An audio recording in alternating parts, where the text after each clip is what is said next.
مولاي صل وسلم دائما ابدا على حبيبك. أعوذ بالله من الشيطان الرجيم. بسم الله الرحمن الرحيم. رب اشرح لي صدري ويسر لي أمري واحلل عقدة من لساني يفقهوا قولي. Assalamualaikum warahmatullahi wabarakatuh. Bapak Ibu hadirin yang dirahmati Allah Subhanahu wa taala, kita masih berada pada Al-Qismul Awwal fit Ta'at Adabus Shalah, yakni bagian pertama masih pada bab taat, khususnya pada tentang adab dalam pelaksanaan atau dalam melaksanakan sholat. Seperti yang sudah kami sebutkan, jelaskan kemarin, bahwa di antara adab-adab sebelum sholat ada hal-hal yang harus diperhatikan. Di antaranya yakni adalah menjadi syarat sahnya sholat, harus memastikan diri kita suci dari hadas kecil maupun hadas besar. Pastikan bahwa badan kita bersih dari kotoran, pakaian kita pun juga bersih dari kotoran dan najis, tempat sholat yang kita akan gunakan juga harus bersih dari kotoran dan najis. Maka bagi para ta'mir masjid khususnya perlu sekiranya untuk sering-sering mengecek tentang sejadah-sejadah masjid kita ini. Okay? Siapa tahu ada, mohon maaf, ada kotoran cicak dan sebagainya yang jatuh, niki harus perlu segera dibersihkan. Okay. Karena kalau kok tempat sholatnya saja tidak suci, maka sholatnya tidak sah, karena menjadi bagian daripada syarat sahnya sholat. Okay. Termasuk pakaian yang kita kenakan, mohon maaf. Okay. Jadi bahkan para ulama katakan, apalagi ibu-ibu tiang, sebelum kita pakai pakaian yang kita kenakan untuk sholat, kalau bisa kita kerap, kita kibaskan dulu. Siapa tahu ada kotoran yang menempel, yang tidak kita temukan, yang tidak kita lihat. Ini harus kita kibaskan dulu. Kita pastikan dia bersih dan suci dari kotoran-kotoran atau dari najis-najis yang khafi. Setelah memastikan badan kita suci bersih, tempat sholat kita, pakaian kita suci bersih, maka pastikan bahwa diri kita juga menutup aurat. Okay. Seperti yang sudah kami jelaskan kemarin, bahwa auratnya laki-laki adalah minas surrati ila rukbah, yakni dari pusar sampai ke rukbah, ke lutut. Okay. Dari pusar sampai ke lutut. Sedangkan auratnya perempuan adalah jami'ul badan illal wajhi wal kaffaini dhahran wa batnan, seluruh anggota tubuhnya kecuali kedua tangannya, telapak maupun punggung tangan. Telapak tangan maupun punggung tangan untuk yang perempuan ini bukan termasuk aurat dalam sholat. Jadi kalau misalkan ibu-ibu tiang sholatnya menggunakan gamis yang memang terkancing di lengannya sini, di dekat pergelangan tangannya dikancing, ini sah sholatnya. Namun ketika kancingnya lepas atau pakaiannya agak terbuka, takbiratul ihram Allahu Akbar, ngangkat terbuka, terlihat lengannya, maka batal sholatnya. Karena terbukanya aurat termasuk membatalkan sholat, inkisyaful aurat. Jadi perlu perhatikan bagi ibu-ibu tiang. Syukur alhamdulillah di Indonesia mayoritasnya sholat menggunakan mukennah, dan itu semua tertutup kecuali wajah. Lalu kita disunnahkan untuk berta'awudz dan membaca Qul a'udzu birabbin nas sebelum melaksanakan sholat.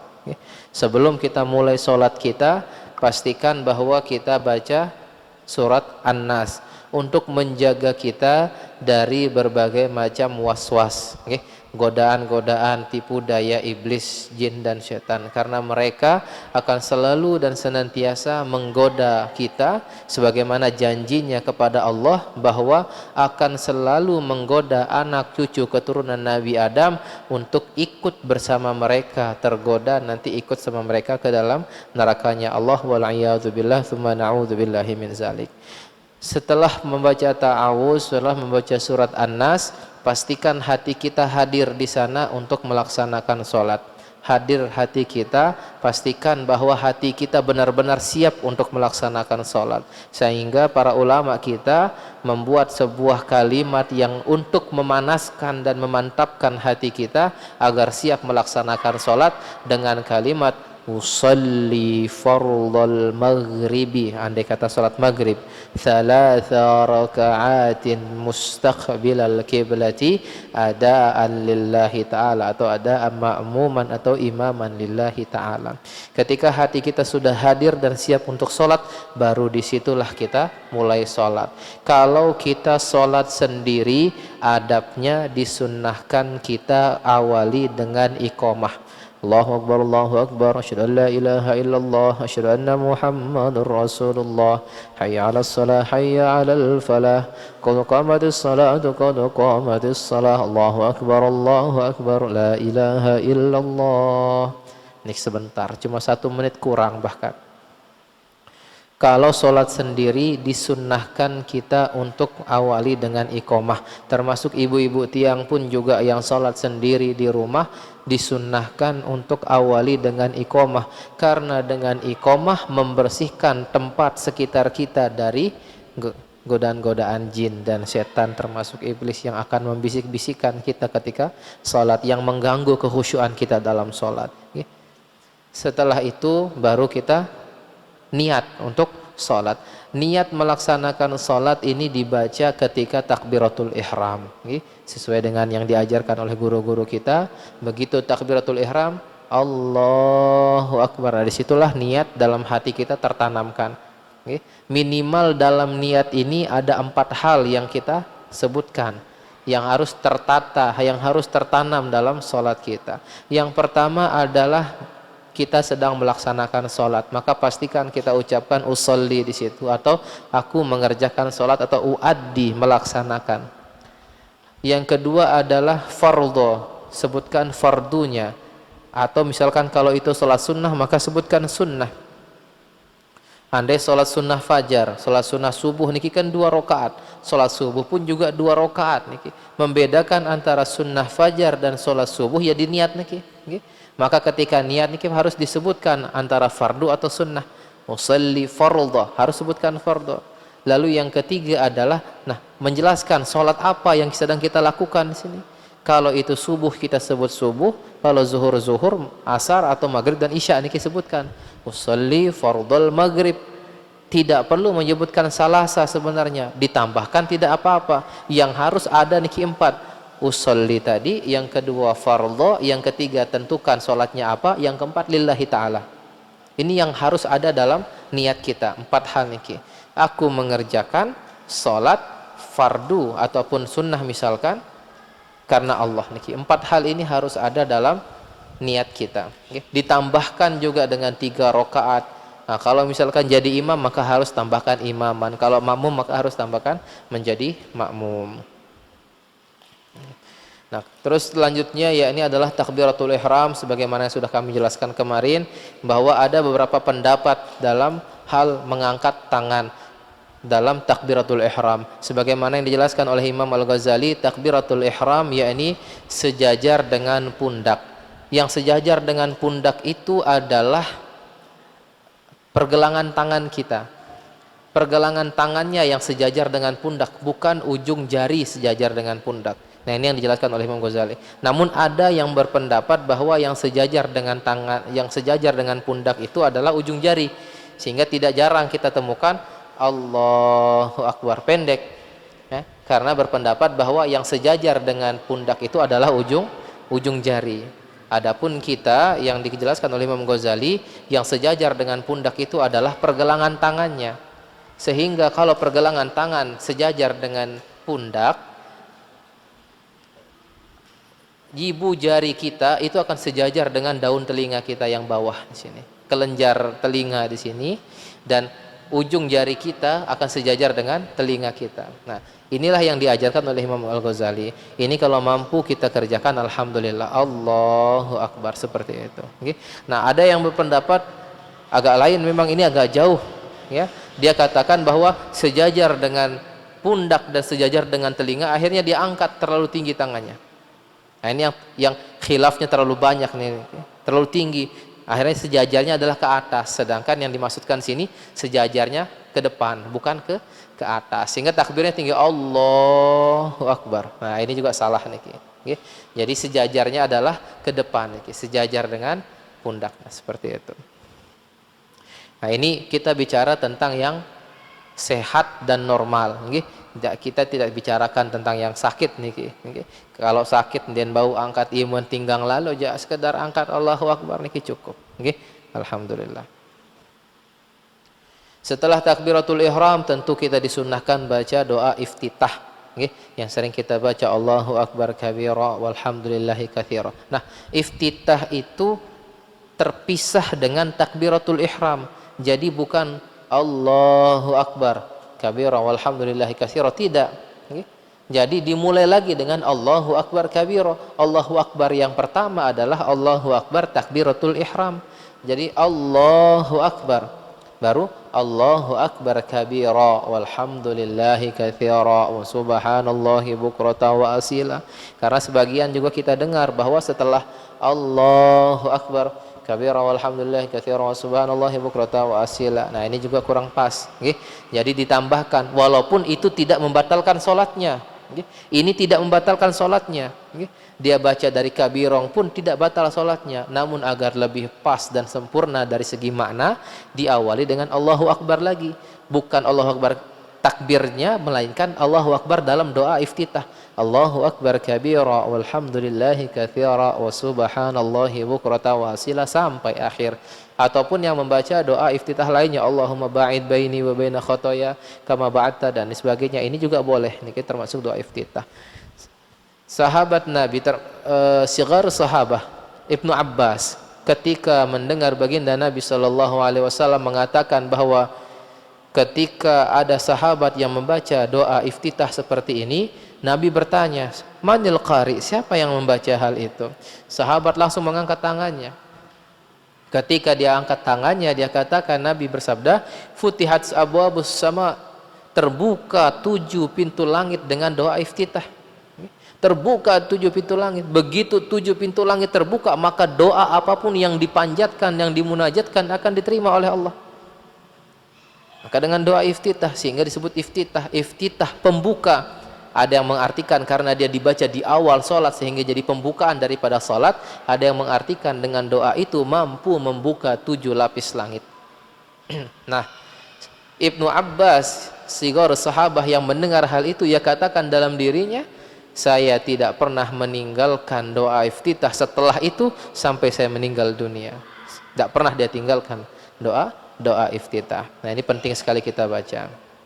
Setelah doa iftitah, urutannya kalau kita mau mengikuti sesuai dengan yang diajarkan Nabi, yakni setelah iftitah baru ta'awudz, a'udzu billahi minasyaitonir rajim, baru Al-Fatihah dimulai dengan bismillah sesuai dengan mazhab kita Imam Syafi'i yang mengatakan bahwa bismillah merupakan bagian daripada surat Al-Fatihah. Karena ada beberapa pendapat bismillah niki bukan bagian dari Al-Fatihah, sehingga sholatnya langsung Allahu Akbar alhamdulillahi rabbil alamin arrahmanir rahim tanpa membaca Al-Fatihah. Ada yang membaca Al-Fatihah secara jahar, ada yang membaca Al-Fatihahnya sir, bismillahirrahmanirrahim alhamdulillahi rabbil alamin. Namun kita sesuai dengan diajarkan guru-guru kita bahwa Al-Fatihah bismillah merupakan bagian dari Al-Fatihah. Yang menjadi imam bismillahnya pun harus dijaharkan, khususnya di 2 rakaat pertama kalau di sholat subuh, sholat maghrib dan sholat isya. Tsumma qara'il Fatihah bitasydidatiha, lalu bacalah Al-Fatihah dengan tasydid-tasydidnya, yakni dengan maknanya adalah dengan huruf-hurufnya lengkap dibaca.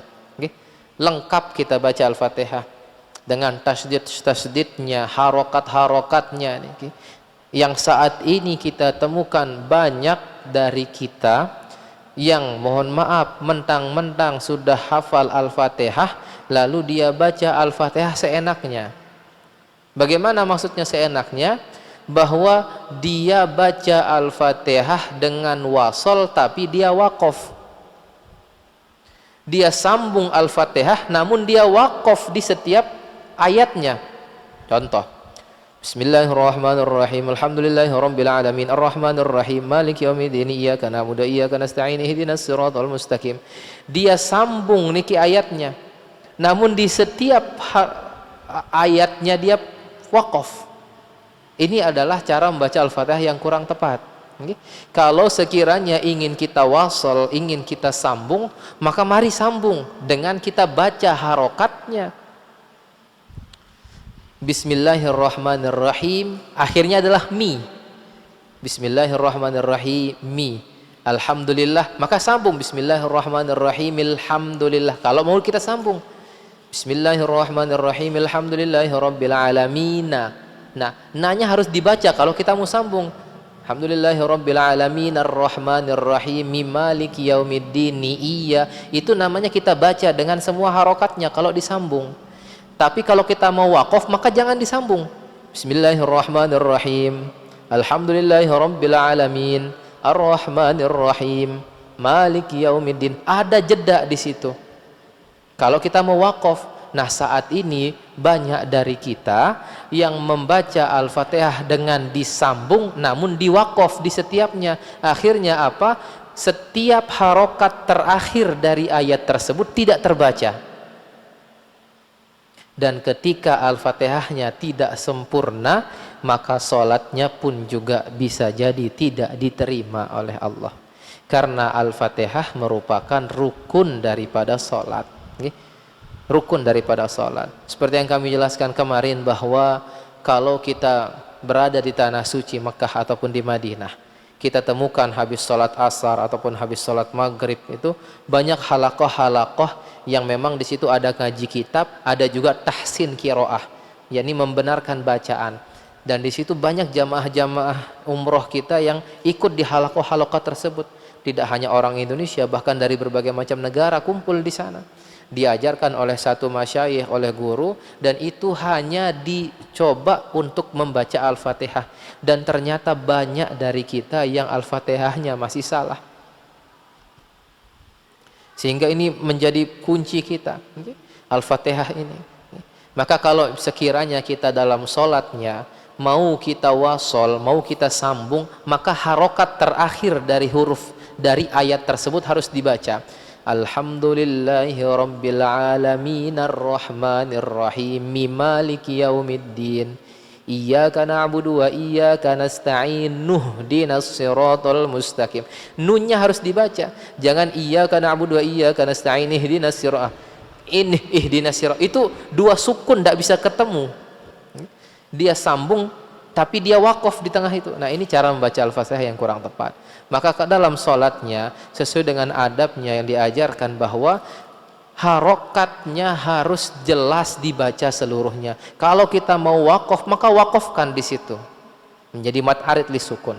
Kalau kita mau wakaf di situ, kalau kita mau sambung, kita mau wasal, kita sambung dia di sana. Maka harus dibaca jelas harokatnya.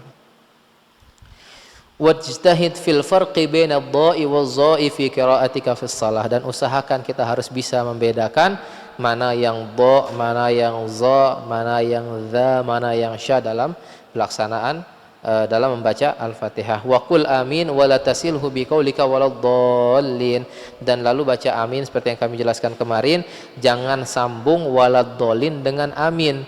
Ghairil maghdubi alaihim waladdallin, amin. Nah, jangan disambung. Harus kasih jeda di situ.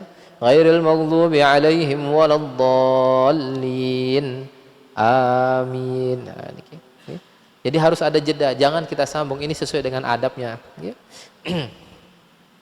Wajhar bil qiraati fi subhi wal maghribi wal isya, kita baca jahar untuk salat subuh, maghrib dan isya. Kalau dalam sholat berjamaah maka imam wajib jahar, makmumnya sir. Tapi kalau sholat sendiri semuanya kita disunnahkan untuk menjahar sholat subuh, maghrib dan isya sekalipun sholat sendiri. Sekalipun sholat sendiri jahar. Perbedaan jahar dengan sir itu bukan berarti di dalam hati. Di dalam sholat kalau kita baca kitab fikih, kan dalam fikih di sini disebutkan mana yang menjadi rukun, mana yang menjadi sunnah, mana yang menjadi wajib. Rukun solat itu ada yang membagi menjadi 3. Ada rukun qauli, rukun fi'li, rukun qalbi. Yang menjadi rukun qalbi itu hanya 1 dalam solat, yakni adalah niat. Yang lainnya adalah qauli. Qauli itu artinya harus dibaca. Maka dalam sholat sir itu bukan berarti dalam hati. Sir itu adalah dibaca yang hanya bisa didengar oleh telinga kita sendiri. Ini kisir. Jadi ketika sholat pun kita harus baca di sini, digerakkan bibir kita sesuai dengan hadis nih, bahwa para sahabat melihat jenggotnya Nabi bergerak dalam sholat. Artinya beliau baca, termasuk tahiyatnya, tasbihnya ketika ruku dan sujud itu baca, bukan dalam angan tuan baca, salah. Harus dibaca. Subhana rabbil azim, subhana rabbil azim, subhana rabbil azim. Nah ini kisir, suaranya pelan, dan itu sebisa mungkin hanya didengarkan oleh kita. Ini kisir. Kalau jahar agak dikeraskan. Kalau jadi imam, usahakan semua makmum harus mendengar. Tapi kalau sholat sendiri, cukup dikeraskan sedikit. Agak dikeraskan sedikit kalau kita sholat sendiri, khususnya di sholat subuh, maghrib dan isya. Ini adalah bagian daripada adab dalam sholat. Dan untuk surat-suratnya yang perlu kita baca, bahwa di subuh ini disunnahkan kita untuk memperpanjang surat yang kita baca. Zuhur, asar, dan isya itu pakai surat yang pertengahan, tidak terlalu panjang pun juga tidak terlalu pendek. Kalau maghrib itu disunnahkan kita yang pendek-pendek saja dalam sholatnya, yang pendek-pendek saja. Isyanya pertengahan. Kecuali kalau kita dalam safar. Wa fis subhi fis safari, dan dalam sholat subuh dalam safar cukup kita baca kul ya ayyuhal kafirun dan kul huwallahu ahad. Artinya kita ringankan. Kalau kita dalam berpergian, dalam musafir, kita harus paham, mengerti tentang keadaan. Apalagi penumpang elit, terus belu bacaan sembahyang subuh. La ilaha illallah, hak lain lelah berangan. Nah ini, maka dalam subuh, dalam perjalanan ini kita harus mengerti situasi dan kondisi. Maka dalam subuh, sekalipun sholat subuh, kalau kita berada dalam perjalanan, disunnahkan kita untuk meringkas bacaan. Bukan meringkas sholatnya. Kalau sholat yang dapat diringkas atau dijamak, ini aja zuhur dan asar, maghrib dan isya saja. Subuh tidak bisa. Maka subuhnya dipendekkan, disingkatkan, diringkas bacaannya. Ya ini cukup kul ya ayyuhal kafirun dan kul huwallahu ahad. Ila an qala Imam Al-Ghazali rahimahullah, nafa'ana Allahu bihi wa bi ghaziri ulumihi fid dharain dunya wal akhirah, wa la tasil akhirus surati bi takbiratir ruku, dan jangan engkau sambung akhir surat dengan takbir ruku. Jangan kita sambung akhir surat dengan takbir ruku. Contoh kita baca Al-Ikhlas, Bismillahirrahmanirrahim, Qul huwallahu ahad, Allahus samad, lam yalid wa lam yulad wa lam yakul lahu kufuwan ahad, Allahu akbar. Ini kurang pas. Wa lam yakul lahu kufuwan ahad. Kasih jeda di situ. Walakin ifsal bainahuma bimiqdar subhanallah. Kasih jeda di antara keduanya, antara akhir surat dengan takbir ruku. Jedanya seberapa? Bimiqdari subhanallah, dengan kira-kira cukup kita baca subhanallah di situ. Namun tidak benar kita baca, jangan kita baca beneran. Ketika kita walam yakul lahu kufuwan ahad, subhanallah, Allahu akbar, ini salah juga. Cuma jaraknya adalah sebatas kita mampu cukup baca kalimat subhanallah. Artinya kasih jarak di situ. Dan itu di setiap daripada salat kita, bacaan-bacanya dikasih jarak. Wa kun fi jami'i qiyamika mutriqan qasiran naziruka ala musallaka, dan pastikan setiap berdiri kita, setiap berdiri kita itu pandangan mata kita qasiran nazruka ala musallaka, terfokus, tertuju kepada tempat sholat kita, artinya tempat sujud kita, fokusnya tertuju pada tempat sujud kita. Fadzalika ajma' li hammika, itu akan jauh lebih menambah semangat kita dalam sholat, kekhusyuan kita dalam sholat. Wa ajdaru li huduri qalbika, dan itu akan lebih baik untuk menghadirkan hati kita dalam sholat kita. Wa iyyaka an taltafit yaminan wa shimalan fi sholatika.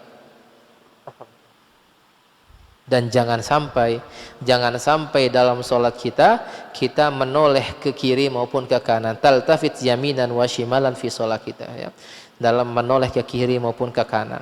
Thumma kabbir lirruku'i warfa yadayka kama sabaq. Lalu takbir untuk ruku, dan takbir untuk ruku ini disunnahkan kita mengangkat tangan kita seperti mengangkat takbiratul ihram.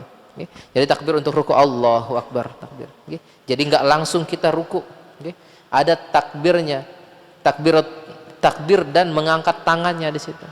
Takbir Allahu Akbar, baru kita ruku. Wa muddat takbir ila intiha'ir ruku, disunnahkan kita menjadi adabnya, yakni kita panjangkan takbirnya sampai kita benar-benar ruku. Jadi bukan Allahu Akbar pendek dan kita belum selesai ruku, tidak. Tapi Allahu Akbar sampai sudah benar-benar ruku, itu sudah bar, selesai. Jadi sunnahnya kita panjangkan takbirnya, kalimat Allahu Akbarnya. Ustaz, kalau selama ini kita pendek tidak masalah dan itu tidak membatalkan sholat. Ini kita sampaikan adalah bagian daripada adab sholat. Thumma dha' rahataika ala rukbataika, lalu taruhlah kedua tangan kita tepat di atas lutut kita, ketika ruku kita. Wa asabi'uka mansyurah, dan tangan-tangan kita, jari kita terbuka. Jadi pas ruku tidak kita genggam jari kita, tapi kita buka tangan kita. Wa mudda zahraka wa unuqaka wa ra'saka mustawiyan kas-sahifatil wahidah, dan pastikan bahwa punggung kita dan leher kita dan kepala kita mustawiyan ini lurus. Punggung, leher dan kepala niki lurus. Maka kepala ketika ruku itu tidak boleh terlalu mendongak kepala, dan tidak boleh juga terlalu menunduk kepala. Tidak boleh terlalu menunduk dan tidak boleh terlalu mendongak kepala kita. Sehingga kata para ulama mengatakan dalam ruku itu posisi kepala jangan seperti kuda yang lagi makan rumput. Kalau kuda lagi makan rumput akan terlalu ke bawah, jadi rukunya terlalu ke bawah, tidak. Pun juga mohon maaf, jangan seperti kuda yang mau kawin, dia akan menongah ke atas. Maka tengah-tengah dia, menghadap ke arah tempat sujud kita, dan itu akan lurus dia sejajar. Apabila kalau kan guru-guru kita mengajarkan kalau dalam ruku kita taruh gelas berisi air, airnya tidak akan tumpah atau gelasnya tidak akan jatuh. Nah, ibaratnya itu adalah punggung, leher dan kepala itu bisa lurus jadi satu. Kas-sahifatil wahidah, seperti satu lembaran, lurus. Ini kita sekali lagi kita bahas tentang yang sehat. Hak wah lingsir mentau ruku bawa lalu aja kangguan. Pokok hak mau sembahyang niki alhamdulillah. Jadi kalau misalkan yang sudah sepuh, yang sudah ini rukunya maksimalnya hanya sampai di situ saja, tidak masalah. Ini kita bahas tentang yang sehat-sehat. Hak bajang lagun den mantau ruku sholah niki nyala nih. Wajah fi mirfaqaika an janbaika wal mar'atu la taf'alu dzalika. Nah, kalau ketika ruku pastikan bahwa tangan kita ini tidak terlalu menempel ke badan kita, tapi kita renggangkan dia.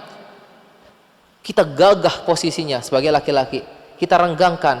Wal mar'atu la taf'al dzalika, sedangkan perempuan jangan seperti itu. Bal tadammu ba'daha 'ala ba'd, perempuan itu harus merapatkan badannya ketika ruku, yakni lengannya dengan bagian badannya itu harus dirapatkan. Kalau yang laki-laki ketika ruku harus dilebarkan, ya seperti itu. Wa qul subhana rabbiyal azimi thalasan, dan bacalah subhana rabbiyal azimi 3 kali. Ini minimal 3 kali. Wa in kunta munfaridan faziyadatu ila sab'ati aw il 'ashrati hasan. Kalau kita ini salat berjamaah, imam niki menjadi imam kita, imam dalam salat membaca tasbih ruku maupun tasbih sujud itu maksimal 3 kali, tidak boleh lebih. Imam membaca tasbih subhana rabbiyal azimi wa bihamdihi ataupun subhana rabbiyal a'la wa bihamdihi itu maksimal 3 kali, tidak boleh lebih. Wa in kunta munfaridan, kecuali kalau kita salat sendiri atau ketika kita salat sendiri, faziyadatu ila sab'ati awil 'ashrati hasan, maka kita tambah dia tasbihnya menjadi 10, menjadi 7 ataupun menjadi 10, itu enggak apa-apa. Silahkan, itu baik, boleh saja. kita tambah tasbihnya. Tapi kalau kita sedang berjamaah, sekali lagi imam harus mengerti tentang keadaan makmum, harus menyesuaikan. Sekalipun misalkan secara gambaran besar bahwa makmum mengikuti imam, namun di balik itu sejatinya adalah imam yang mengikuti makmum, bukan mengikuti gerakannya tapi mengikuti kemauan makmum. Maka imam-imam yang berada di bandara ataupun di tempat-tempat yang memang ada berpergian di situ tidak boleh membaca ayat yang panjang. Imam yang berada di pasar yang memang di situ mayoritas pedagang, itu imam di sana tidak boleh zikir terlalu panjang, tidak boleh membaca ayat yang panjang. Belo lalu lelah nanganan dagangan terus, itu menyebabkan tidak khusyuk salatnya. Imam pengen membangga dengan bacaannya, dia tahu bahwa sholat subuh harus panjang misalkan atau zuhur dan sebagainya, dia panjangkan bacaannya, dia panjangkan sholatnya, dia lama rukunya, lama sujudnya. Yang bagus hanya dia, makmum ngeremon selapu. Dia pikirkan, ya Allah ini sudah jam berapa, check in belum, pesawat ketinggalan dan sebagainya. Maka sejatinya adalah imam mengikuti kemauan makmum, maka imam harus melihat makmum, oh makmumnya rata-rata adalah orang yang akan berpergian, maka harus diringkas. Makmumnya adalah pedagang dan mereka akan mencari nafkah dan sebagainya, syukur mereka masih mau sholat jamaah, termasuk yang di rumah sakit pun juga harus diringkas bacaannya. Syukur mereka masih mau sholat jamaah, maka itu kita tanamkan rasa cinta dia untuk berjamaah itu dengan apa? Dengan kita ringkas. Tidak ada dalam riwayat Nabi memarahi orang yang membaca bacaan pendek dalam sholat. Yang ada adalah Nabi memarahi orang yang bacaannya panjang dalam sholat. Coba kita cari sedikit. Yang membaca ayat terlalu panjang dalam sholat itu dimarah oleh Nabi, karena bisa jadi membuat makmum kapok untuk sholat berjamaah. Justru yang baca-baca kul huwallah niki bagus ini Nabi. Bahwa ada salah seorang sahabat setiap sholatnya kulhu. Di Indonesia masih mending, kulhu biasa rakaat kedua. Di Indonesia langganan kulhu rakaat kedua. Di zaman Nabi ada rakaat pertama kulhu, kedua kulhu diri pun baca. Sampai sahabat mengeluh dan mengadu ke Rasulullah. Ketika mengadu ke Rasulullah, Rasulullah memanggil pimpinan perangnya yang diutus, yakni pimpinan perang yang diutus Nabi tentu menjadi pimpinan dalam sholat. Ditanya, benarkah kau baca kulhu dalam setiap sholatmu? Benar ya Rasulullah. Kenapa? Inni uhibbuha li'annaha tadhkuru sifatar rahman. Ya, saya cinta kepada surat Al-Ikhlas, kulhu Allah, karena di situ disebutkan sifat Ar-Rahman, sifat-sifatnya Allah ada di dalam kulhu Allah di situ. Sehingga saya cinta kepada kulhu Allah, maka dalam sholat saya baca kulhu Allah. Kata Nabi apa? Hubbuka iyyaha tudkhiluhal jannah. Cintamu kepada kulhu Allah memasukkanmu ke dalam surga. Nah, silat baca kulhu Allah doang nang kinja nggih. Ini ada dalilnya kulhu Allah niki bagus. Maka makmum, imam harus mengikuti, melihat keadaan makmum. Sejatinya imam mengikuti makmum, walaupun dalam sholat gerakan-gerakan makmum mengikuti imam. Wajah fi mirfaqaik wa qul subhana rabbiyal a'la. Tsumma rfa' ra'saka hatta ta'tadil qa'iman. Setelah kita tasbih 3 kali, lalu kita angkat kepala kita ta'tadil qa'iman sampai kita benar-benar berdiri tegak, nggih. Warfa' yadayka qailan sami'allahu liman hamidah. Jadi ucapan sami'allahu liman hamidah itu ketika kita mengangkat kedua tangan kita ketika i'tidal, bukan bari bangun. Bukan sami'allahu liman hamidah, tidak. Tapi ketika ruku kita sudah bangun, sami'allahu liman hamidah. Rabbana lakal hamdu atau Rabbana walakal hamdu. Mau lebih lengkap lagi, Allahumma Rabbana walakal hamdu mil'us samawati wal ardi wa mil'u ma syi'ta min syai'in ba'd. Jadi ketika pastikan badan kita sudah i'tidal, namanya i'tidal itu berdiri terus, berdiri tegak ini i'tidal. Fa in kunta fi faridati subhi faqra'il qunut fi raq'ati tsaniyati fi i'tidalika minar ruku'. Kalau kita sedang melaksanakan salat subuh, maka bacalah kunut di rakaat kedua ketika kita i'tidal setelah berdiri dari ruku di rakaat kedua. Kalau di sholat subuh ini sudah kita kerjakan dari setiap subuh kita. Tsummasjud mukabbiran ghaira rafi'il yadain. Lalu setelah i'tidal kita sujud, baca takbir juga Allahu Akbar ghaira rafi'il yadain, tanpa kita angkat tangan kita. Jadi langsung sujud. Wadu awalan, nah ini penting, wadu awalan alal ardi rukbataik. Ya, ada beberapa pendapat. Ketika sujud dahulukan do awalan, yakni dahulukan, letakkan lebih dulu rukbataik, dengkul kita. Thumma yadaik, lalu tangan kita, kedua tangan kita. Thumma jabhatak, baru jabhah, ya, kening kita, dan itu posisinya maksyufah, harus terbuka kening kita. Jangan kita tutup dia kening kita, ini harus terbuka, harus agak dibuka kening kita. Harus terbuka posisinya, maksyufah, ya. Wadu anfaka ma'al jabhati. Nah, jadi ketika sujud dahulukan kaki, dahulukan lutut, baru tangan, baru jabhah, baru kening kita. Dalam mazhab Imam Malik itu membolehkan, dalam mazhab Imam Syafi'i itu tidak membolehkan dahulukan tangan. Tangan, baru kaki, baru kepala. Nah, ini tidak dalam mazhab kita Imam Syafi'i. Dalam mazhab Imam Malik membolehkan tangan dulu, baru kaki. Ini tidak masalah. Ya. Nah, sehingga para pengikut atau para ulama-ulama setelahnya, pengikut para Imam Syafi'i dan Imam Malik, ya katakan seperti ini, bahwa Imam Syafi'i belum pernah merasakan tua, sehingga tidak tahu bagaimana rasanya tua.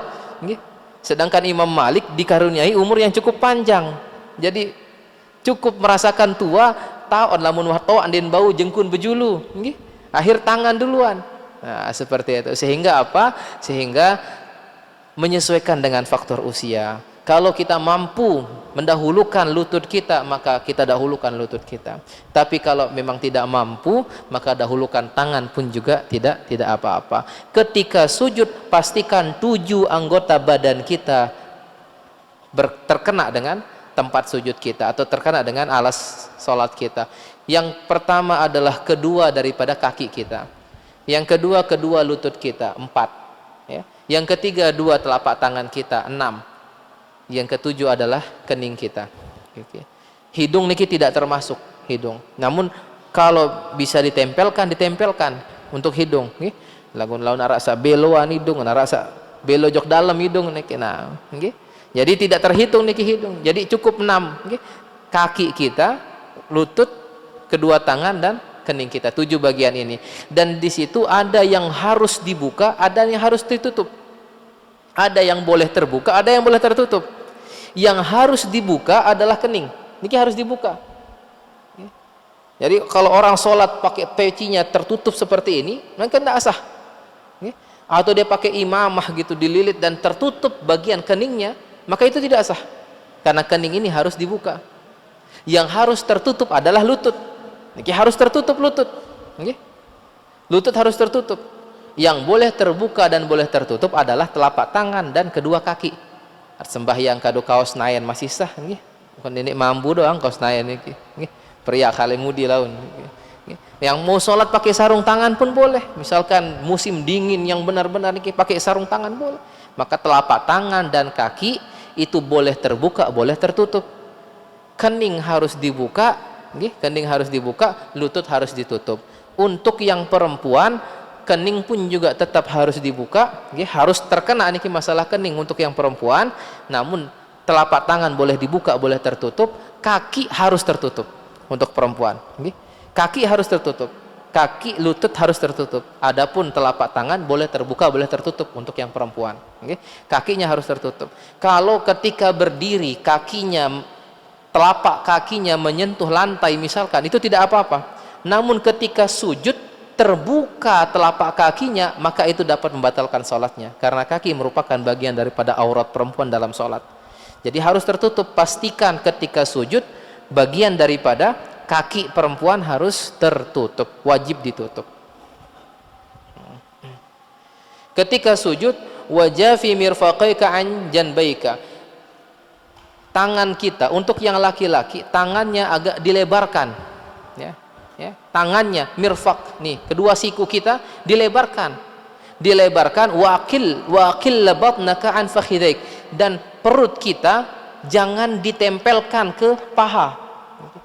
Jadi pas sujud tuh jangan perut ini nempel ke paha, sehingga akil angkat dia. Angkat. Maka sujudnya untuk yang laki-laki sunnahnya agak depan. Jadi ambil posisi yang agak depan sujudnya, sehingga perut ini tidak nempel ke paha. Perut tidak nempel ke paha, tangan tidak nempel ke badan, ke dada tidak nempel ke dada di sini. Dan ketika sujud, siku ini tidak ikut nempel ke bawah nih, ke siku. Jadi yang nempel hanya telapak tangan saja, tidak siku. Mohon maaf, bukan seperti sujudnya anjing yang katanya seperti sikunya juga ikut nempel. Mohon maaf nih. Jadi siku tidak ikut. Wal mar'atu la taf'al dzalika. Dan perempuan kebalikan daripada itu. Kalau perempuan sujudnya harus dia rapatkan tangannya, dan bagian daripada dada dan perutnya harus dia agak rapat dengan pahanya. Jadi agak pendek sujudnya kalau yang perempuan. Kalau yang laki-laki agak dilebarkan. Wada' yadayka 'alal ardi hadwa mankibaik. Dan taruhlah tangan kita di tanah, tidak terlalu ke depan, tidak juga terlalu ke bawah, pas sujudnya. Dia sama sesuaikan dengan pundak kita. Ketika takbiratul ihram kita seperti ini, maka sujudnya juga sama. Jadi dia sejajar dengan pundak kita. Jadi sujudnya tidak tangannya di bawah seperti ini, tidak juga terlalu ke tinggi ke depan seperti itu. Wa qul wala tufrish dhira'aika 'alal ardi. Dan jangan kita taruh zira' nih, bagian daripada tangan kita ini jangan kita taruh di atas tanah ketika kita sujud. Artinya tidak nempel seperti ini sujudnya. Jadi harus diangkat seperti ini. Dan kita baca subhana rabbiyal a'la thalathan kalau kita menjadi imam dan makmum, au sab'an au 'ashran in kunta munfaridan. Boleh 7, boleh 10, itu baik kalau kita tambah kalau kita sedang salat sendiri. Tsumma rfa' ra'saka minas sujudi mukabbiran hatta ta'tadila jalisan. Lalu angkat kepala kita dengan ucapan Allahu Akbar hatta ta'tadila jalisan, sampai kita benar-benar tegak dalam duduk kita. Wajlis ala rijlikal yusra. Dan duduklah di atas kaki kiri kita. Wansab qadamakal yumna. Dan jari jemari kita yang kanan arahkan ke arah kiblat, ya. Jadi kita tegakkan ke arah kiblat seperti yang sudah kita lakukan di sini. Wada' yadayka 'ala fakhidayka. Dan letakkanlah tangan kita di atas paha kita. Ini masih banyak yang kita temukan bahwa dia letakkan tangannya yakni di dengkulnya sehingga melengkung seperti ini. Sedangkan kita disunnahkannya itu bagian daripada adabnya, tangan itu diletakkan di atas paha. Kalau dia di atas paha, dia akan lurus seperti ini, ya. Jadi jangan diletakkan di atas dengkul, maka dia akan bengkok seperti ini. Wal asabi' mansyurah. Dan tangan-tangan kita dibuka, bukan ditutup. Ketika duduk antara dua sujud niki dibuka tangannya. Wa qul rabbi ghfirli warhamni wajburni warfa'ni warzuqni wahdini wa'afini wa'fu anni. Ini adalah harus benar-benar kita baca dan perlu kita perhatian kepada bacaan ini, karena itu adalah doa. Bayangkan niki adalah doa, niki ada 8 doa yang kita baca. Rabbi ghfirli warhamni wajburni warfa'ni warzuqni wahdini wa'afini wa'fu anni. Niki 8 doa, dan 8 doa ini sudah mencakup seluruh doa kita. 8 doa ini. Maka jangan kita terburu-buru dalam bacanya. Rabbi ghfirli warhamni wajburni warfa'ni warzuqni wa'fu anni. Pokoknya wa'fu anni doang selesai, wah mau sujud balik. Nah, jangan. Kita baca yang jelas di situ bacanya. Nah, insya Allah kita lanjut lagi di pertemuan yang akan datang. Mudah-mudahan Allah berikan kita umur yang panjang. Sekedar kita sama-sama bermuzakarah, saling ingat mengingatkan. Mungkin ada kita lupa dalam rangkaian daripada salat kita, sehingga membuat salat kita menjadi kurang khusyuk. Dan mudah-mudahan dengan ini kita bisa jauh lebih baik dan memperbaiki salat kita akan lebih baik. Karena perintah Nabi adalah hasinu salatakum, perbaikilah salat kalian. Saat ini janganlah kita melihat kepada orang lain dulu, tapi lihat kepada diri kita. Karena seringkali kita temukan pertanyaan, Ustadz gimana? Saya sering temukan ada yang sholatnya begini-begini, ada yang sholatnya begitu-begitu, ada yang takbirnya gini, ada yang rukunya seperti ini. Nah, sekarang kita hindari dulu pertanyaan yang seperti itu. Kembali kepada diri kita. Sudah benarkah sholat kita? Sudah baikkah sholat kita? Sudah sempurnakah? Sudah sesuaikah dengan tuntunan sholat kita ini? Kalau belum, maka itu dulu kita perbaiki tanpa mengomentari sholatnya orang lain. Nah, ini yang penting. Kita lihat dulu ke dalam diri kita, sudah baik atau belumkah sholat kita. Kalau memang kita sudah baik, alhamdulillah, kita bisa ajak orang-orang untuk sama-sama kita memperbaiki diri. Namun jangan sekali-kali kita menyalahkan atau sampai kita membuat orang risih untuk sholat berjamaah dengan kita, niki jangan. Okay? Mudah-mudahan Allah tetap tanamkan dalam diri kita semangat untuk kita menuntut ilmu. Tandanya Allah menginginkan kebaikan dari kita semua.